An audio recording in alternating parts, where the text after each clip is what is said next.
검찰 개혁이 8부 능선을 넘어가면서 일부 특권 검사들의 개혁 저항도 노골화되고 있습니다. 검찰 내부 통신망에서 법무부 장관의 지위에 일부 검사들이 항명성 댓글을 달고 있다고 합니다. 법무부 장관이 법에 보장된 지휘 권한을 행사한 것에 이렇게 검사들이 저항할 일이 아닙니다. 과거 보수 정권에서 일부 정치 검사들은 검찰, 법무부, 청와대를 장악하고 막강한 검찰 권력을 행사하며 권력의 신여를 자처했던 적도 있습니다. 민정수석의 통제를 당연한 것으로 받아들이고 검찰 선배인 법무부 장관의 지위도 오랜 관행으로 여기며 순응했던 적도 있습니다. 이랬던 특권검사 집단이 비검사 출신 장관의 합법적 지위를 위법이라며 저항하고 있는 것입니다. 이는 아직도 특권의식을 버리지 못하고 있는 일부 특권검사 집단들의 잘못된 개혁 저항입니다.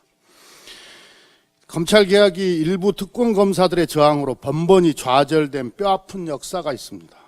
이번 댓글은 노무현 전 대통령 당시 검사와의 대화를 떠올리게 합니다.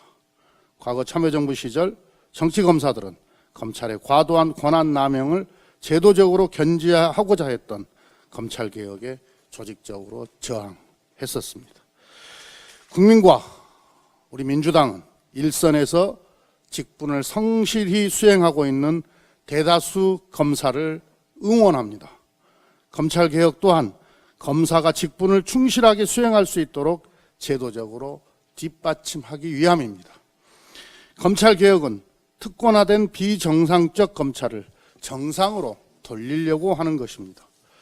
선출된 권력이 국민의 위임을 받아 임명직, 공직을 통제하는 것이 견제와 균형을 기본 원리로 하는 민주주의의 일반 원칙입니다. 민주적 통제에서 검찰도 성역이 될 수 없습니다. 검찰권을 사유하려는 일부 특권 검사들은 자성하고 검찰개혁에 따르기 바랍니다. 특권 검사들은 과거 개혁정부일 때는 조직적으로 저항했고 보수 정권에서는 권력의 하수인을 자처하며 검찰개혁을 막아선 바 있습니다. 하지만 이번에는 성공시킬 것입니다. 민주당과 문재인 정부는 이번만큼은 검찰개혁을 반드시 완수하겠습니다.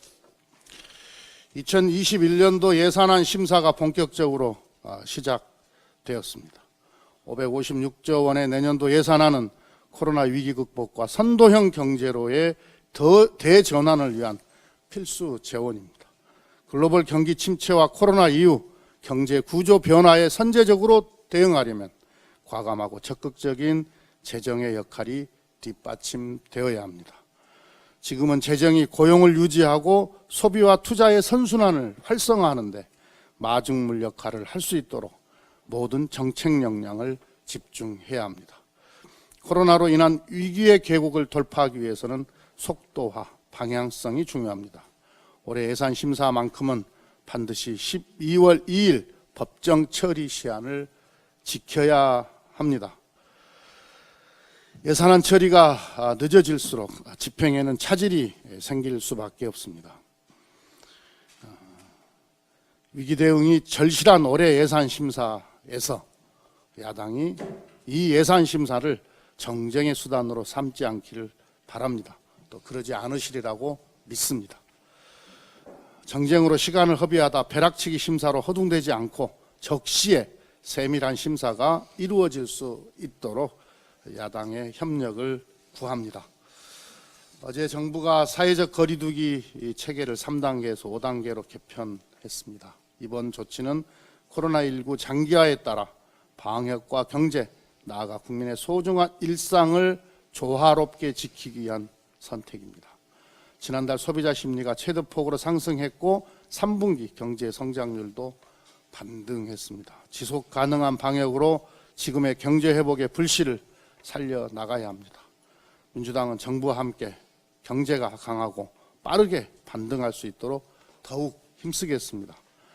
또한 정부와 지자체와 협력해서 혼란 없이 개편된 체계가 현장에서 잘 정착하고 작동할 수 있도록 제대로 살피겠습니다. 국민 여러분께서도 마스크 착용 등 방역수칙을 잘 준수해서 코로나 위기를 함께 이겨주시기를 요청드립니다.